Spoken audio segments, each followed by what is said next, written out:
Então vamos lá, hoje a gente vai falar um pouquinho sobre uma propriedade do gráfico da velocidade em função do tempo.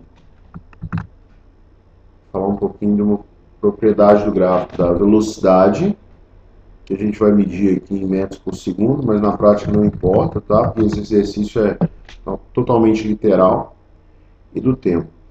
Bom, vamos pensar no MRU para começar. No MRU a gente já viu o quê? Que a velocidade ela não varia ao longo do tempo, tá certo? Ela não varia ao longo do tempo. Então, se você pensar aqui na origem, né, no instante que o movimento começou, com um instante t igual a zero, pegar um instante t qualquer aqui, t, qual é a principal propriedade do gráfico da velocidade? Que essa área aqui, ó, a área sob o gráfico, nesse intervalo de 0 a t, a área é numericamente igual à distância percorrida, tá certo? A área numericamente igual à distância percorrida. O que isso quer dizer? Vamos colocar aqui uns números para ficar mais fácil visualizar. Imagina um carro que se move a 10 metros por segundo durante de 0 a t igual a 5 segundos. Qual foi o deslocamento desse carro? Bom, acabei de dizer que é numericamente igual à área do deslocamento, né? Qual a área aqui desse retângulo? Isso é um retângulo. A base do retângulo é o ΔT, tá certo? É o ΔT. E a altura do retângulo é o ΔS. Na prática, é o ΔS, não, é o V, né? É o V. Olha só, se você escrever isso de outra forma, V igual a ΔS sobre ΔT. Nada mais é do que a fórmula da velocidade, né? Então vamos lá, o ΔS é quanto? O tempo de deslocamento foi 5, o intervalo de tempo, e a velocidade foi 10.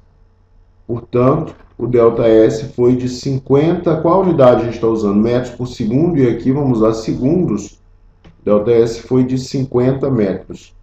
Vamos fazer um outro exemplo aqui, mais genérico, né, para consolidar esse conhecimento. Então, pensa o seguinte, ó, gráfico da velocidade em função do tempo, tá certo? Vou chamar isso aqui de exemplo 2. E o carro fez o seguinte, de 0 a 4 segundos, tempo em segundos de novo, tá bom? Ele andou com uma velocidade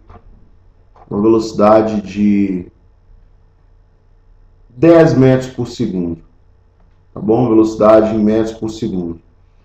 De repente, no instante t igual a 4, a velocidade dele começou a subir, e quando a gente chegou aqui em 10 segundos, no instante t igual a 10, a velocidade dele estava em 20 metros por segundo. 20 metros por segundo. Ela subiu assim, linearmente, tá bom? Eu quero saber o deslocamento desse carro, o deslocamento, quando ΔT para ΔT, variando de 4, aliás, de 0, tá certo? De 0 a 10 segundos. Como a gente acabou de dizer, é só calcular essa área toda aqui, ó, sob o gráfico. Bom, eu não sei a área dessa figura, mas eu posso dividir essa figura em duas. Aqui a gente tem um retângulo, tá? De azul, e vamos calcular a área desse retângulo? A área desse retângulo é base, que é 4 vezes a altura, que é 10. A área desse retângulo é 40 metros, tá bom? Porque vai ficar metros por segundo vezes segundo, o segundo corta, né? Metro por segundo vezes segundo, esse segundo aqui corta com o outro. Beleza? Calculei a área do retângulo. E vamos fazer agora a área do... Vamos fazer aqui em rosa essa outra área. Essa outra área aqui. A gente vai fazer em rosa. Que figura é essa? Essa figura é um trapézio, né? Tem dois lados aqui paralelos, ó, que serão as bases do trapézio, e de 10 a 4 é a altura do trapézio. Então vamos lá, a base maior é o quê?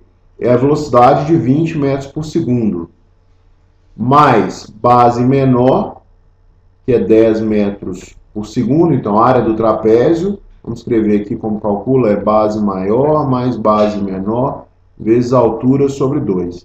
Então, já achei a base maior que é 20, a base menor que é 10. A altura, 10 de 10 a 4, quanto vale isso aqui? É um ΔT, né? É um ΔT que vale 6 de 10 a 4, é 6 dividido por 2. 20 mais 10, 30, vezes 6 sobre 2. Corto 2 aqui com 6. Então, simplifica, vira 3. A área, essa área rosa é de quanto? 30 vezes 3, 90 metros. De quanto foi o deslocamento total? O deslocamento total é a área do retângulo, vou chamar de área 1, tá bom? Área 1, mais a área do trapézio. Vou chamar aqui de área 2, melhor área 2 do que a área T, para não confundir com triângulo. Vou chamar de área 2. Então, esse aqui é o trecho 2. Né? Quanto vale isso? ΔS total é de área 1, 40, né? O deslocamento total 40, mais a área 2, que é 90, ou seja, um deslocamento de 130 metros. Nesse caso aqui, o deslocamento foi igual à distância percorrida. Né? Se ele tivesse feito, se ele tivesse partido desse ponto aqui, né? Vai para frente, volta, vai para frente, volta e chega no mesmo ponto, o deslocamento é zero. Tá bom? Só para esclarecer a diferença entre deslocamento e distância percorrida. Um abraço. Mais aulas no quadro.com.br. Beleza? Até logo, pessoal.